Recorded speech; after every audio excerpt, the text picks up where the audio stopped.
It's time to wake up your wow with your host, international award-winning speaker, Cath Vincent. And if you have too much work on your plate, virtual assistant Marion will tell you how to successfully outsource your never-ending to-do list.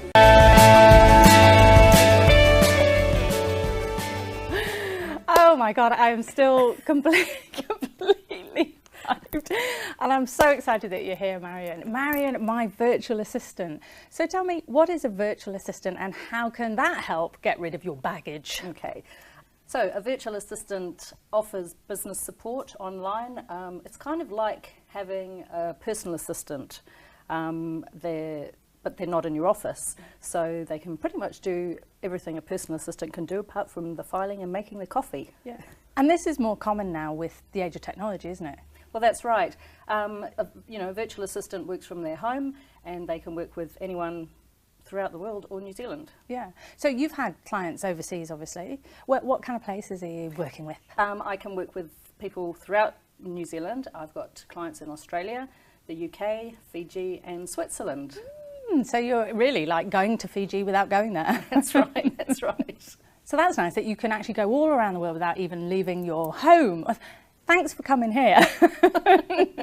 Well, it's funny you should say that because, I'll be at a barbecue and people will say, you'll be chatting and someone will say, oh, what do you do? Yeah. And I'll say, I'm a virtual assistant. And they go, ooh, are you really here? She is here. She's right here. She's right here.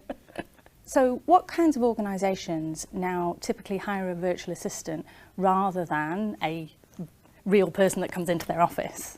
Well, anybody can. Anybody can work with a virtual assistant.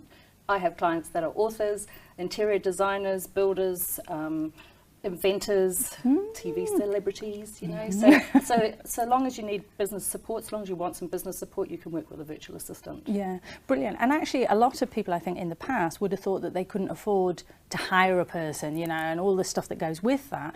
What are the benefits of having a virtual person? Yeah, well, a virtual assistant works from their home office, so they're not in your office. Yeah. So they're not taking up office space, you're not having to provide them equipment, and you're not having to pay for their holiday time or their sickness, if they're unwell. So, it works really well from that point of view. Yeah, so it would be a lot more cost effective actually than a conventional old-fashioned hire somebody. Oh, definitely. And, you're not paying for them to spend time chatting around the water cooler either. Yeah. So it's, again, a very efficient way to hire. So what would you say to someone who says, well, that would be great, but how am I supposed to manage that person when I never meet them? Well, if you're the kind of person, to be honest, that needs to know what your staff are doing every minute of every day, there's a good chance that you won't be able to work with a virtual assistant. Right. Not everybody can, so if you're a micromanager, it's probably not a good idea. Yeah, because really the point is to trust and let go. Yeah, trust and let go. Oh, good business advice. And what other tips can you think of, practical tips about how you work with someone remotely? Well, the 3 tips that I would suggest, firstly, is the rapport that you need to have with your virtual assistant, right from that first phone call, right through to your first meeting, that banter that you have with each other. If you don't get on with them, then you're not going to be able to work with them, and it works both ways. So the second tip that I would offer would be to give your virtual assistant, your prospective virtual assistant, a small project to work on and see how that goes. Are they meeting the deadline that you set them?